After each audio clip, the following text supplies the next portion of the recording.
अपने को पहचानो।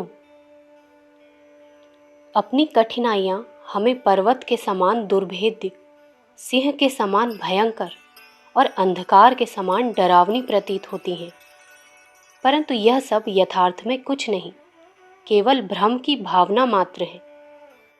इनसे डरने का कोई कारण नहीं।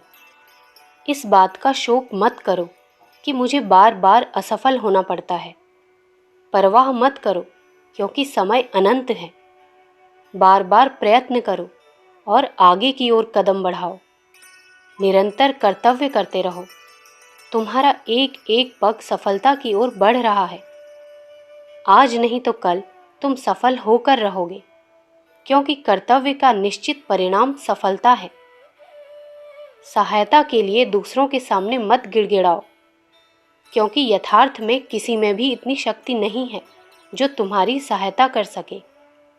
किसी कष्ट के लिए दूसरों पर दोषारोपण मत करो, क्योंकि यथार्थ में कोई भी दूसरा तुम्हें दुख नहीं पहुंचा सकता। तुम स्वयं ही अपने मित्र हो और तुम स्वयं ही अपने शत्रु हो। जो कुछ भली बुरी स्थितियां सामने हैं, वो तुम्हारी ही पैदा की हुई हैं। अपना दृष्टिकोण बदल दोगे तो दूसरे ही क्षण ये भय के भूत अंतरिक्ष में तिरोहित हो जाएंगे। मित्रों, किसी से मत डरो, क्योंकि तुम तुच्छ जीव नहीं हो। अपनी ओर देखो, अपनी आत्मा की ओर देखो। मिमियाना छोड़ो और दहाड़ते हुए कहो, सो हम, मैं वह हूँ जिसकी सत्ता से यह सब कुछ हो रहा है।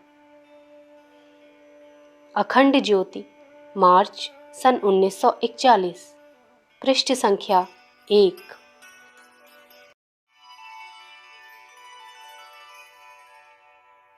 आत्मविश्वास का अभाव। प्रसन्न रहने वाले व्यक्ति को देखकर दुखी लोगों के चेहरे पर भी मुस्कुराहट आ जाती है, किंतु निराश और उदासीन को देखकर प्रसन्न लोगों को भी दुख होता है। निराश रहने का कारण है आत्मविश्वास का अभाव। कायरता, आत्मनिर्बलता मनुष्य की जन्मजात शत्रु है। आत्मविश्वास का अभाव एक ऐसी ऐनक है जिसे पहन लेने पर सब चीज़ें भय और दुख के रंग में रंगी हुई दिखाई पड़ती हैं।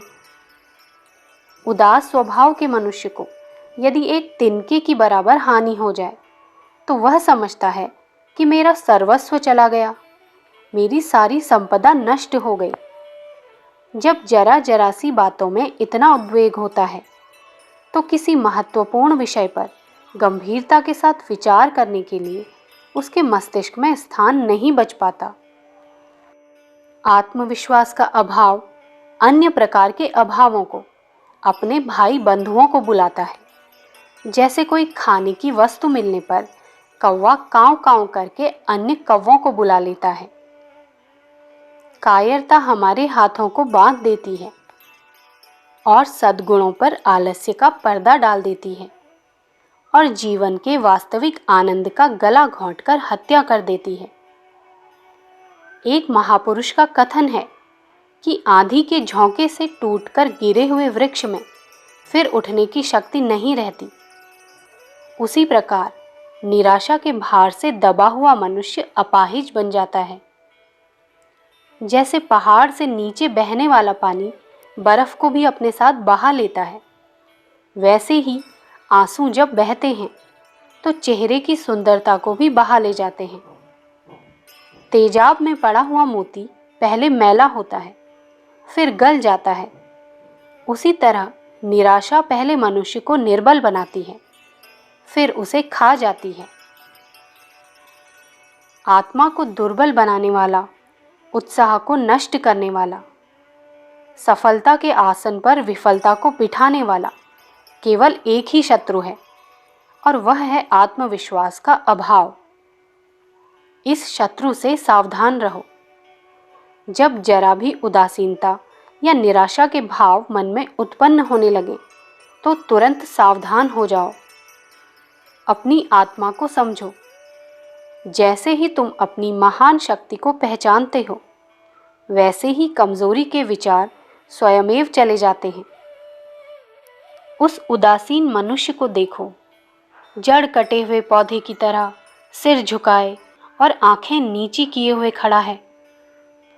क्या अपने लिए तुम ऐसी ही स्थिति को पसंद करोगे?